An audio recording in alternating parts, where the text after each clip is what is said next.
What's up, everybody? We're in Module 7. We are on the downslope here. It's really exciting that all of you have been doing such great work and that we are almost ready to wrap up this semester. So let's jump into it. On your Module 7 overview, please be careful to go through and watch the video. That's this video right here. It'll be located right here. If you need more detailed instructions, just arrow over to slide 2. You'll get a message from Dr. Amy Marcos, one of the other lead instructors in this course. You also have timestamps over here to help you better manage your time. You've got a few things to do in this module. It's going to be a little weird because some of the due dates are, you're not going to turn everything all in at once. There's a couple due dates within a week, and then there's a couple that are at the very end of the course and the last course day. So you should please check your announcements for those because I've detailed those for you so that way you know exactly what days those are due. So we're going to move into the implementation phase of human-centered design. So this is really where you're going to go in and you're going to plan out the actual implementation of your internship project. Just want to note this. When you go into your internship, I want you all to remember that you are coming into an organization and you are going to help them with what they need. Ideally, what you're going to do is have a conversation with them about your project, about your human-centered design project, and you're going to do something that's tertiary to their main mission, but you're there to help them. They've been around for a long time, hopefully, and you're there to do what they need you to do, okay?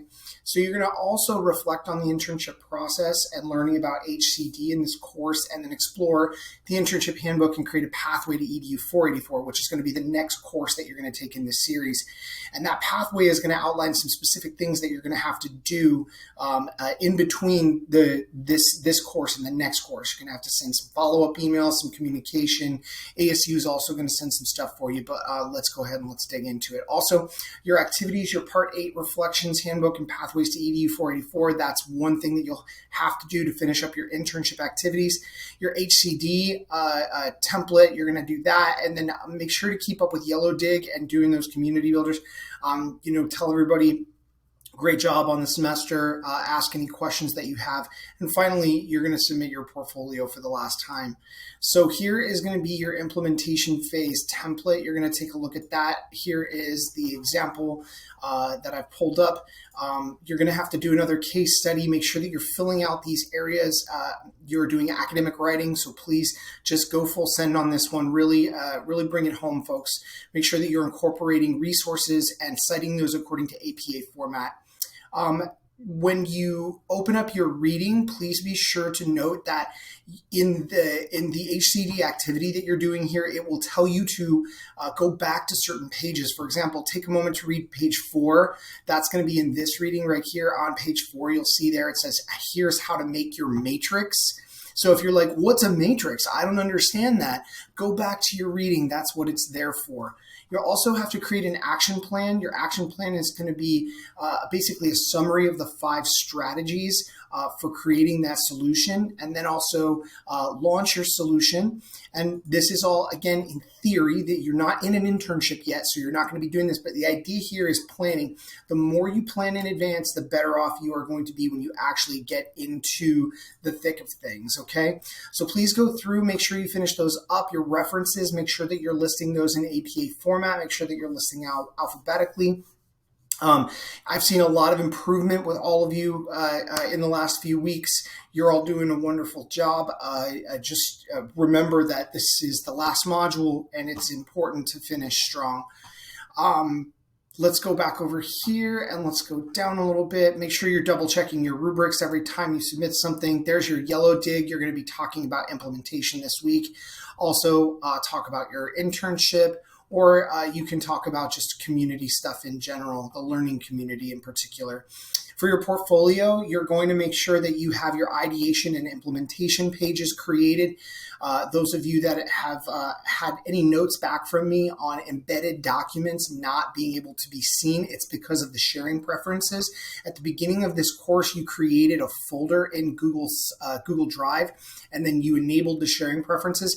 Put everything into that Drive folder. It is so important that you do that. That way the sharing preferences are automatically updated. If you see a note from me saying, please update your sharing preferences, you need to do that quickly, because at some point I do have to mark those down. So just please keep that in mind, folks. It's very, very important. That's a low-hanging fruit, all right? Then finally, you're going to submit your internship application. Many of you have already had interviews. That's great, but there has to be some sort of a paper trail, and that's all going to be accomplished after the course due date. We've got our coordinators working really hard to make sure that you get your internship secured. There are pieces of paperwork that need to be submitted back and forth, and an agreement between the organization, yourself, and Arizona State University has to be solidified before you can begin your internship. I know many of you still have questions. Well, wait, what if I'm interning at a place that doesn't have that agreement in place? What if I haven't interviewed yet because I just haven't been able to get in touch with anybody? Please reach out to us. Please reach out to your internship coordinators, either Shua or Abe. They will help you out with that. All right, and then we've got our reflection, and our reflection is going to be a template. It's going to be a Google document. Once again, I think the very first thing you should do before you even start writing is go to the sharing preferences and make sure that they're enabled for anyone the link can see, because that's going to be the ultimate hang up for this. All right. So let's take a look at it real quick. Here, you're going to answer some questions, just reflecting on your case studies. You're going to reflect on the value of human-centered design and how using that process can be meaningful to you. Also thinking about HCD outside of your internship. Now, I know that these questions here are just yes or no, and that's fine. So please go ahead and just answer yes or no. But anything that requires a lengthier, meatier response, make sure you're asking yourself, if you give me a response, tell me why. Go into detail. Tell me exactly why you think that is. So, for example, if you have any other questions, write those out at length so that I can read them and understand them. Finally, this is going to be kind of your plan moving forward to 484. There's some templates here for you to help send out some emails during your time when you are not actively involved in an academic course at ASU. So that is going to be that, and make sure that that is submitted properly. Also, folks, make sure that on your portfolios that you are embedding everything, not just copying and pasting the text or the content. Things do need to be embedded. Make sure that you're including images. Make sure that you're including artifacts. Make those websites really beautiful. Okay. All right. And as always, if you have any questions, please feel free to answer. Please feel free to ask me. Also, don't forget to do the course evaluation. I know that you get to the end of a course and you're like, I just want to be done with it.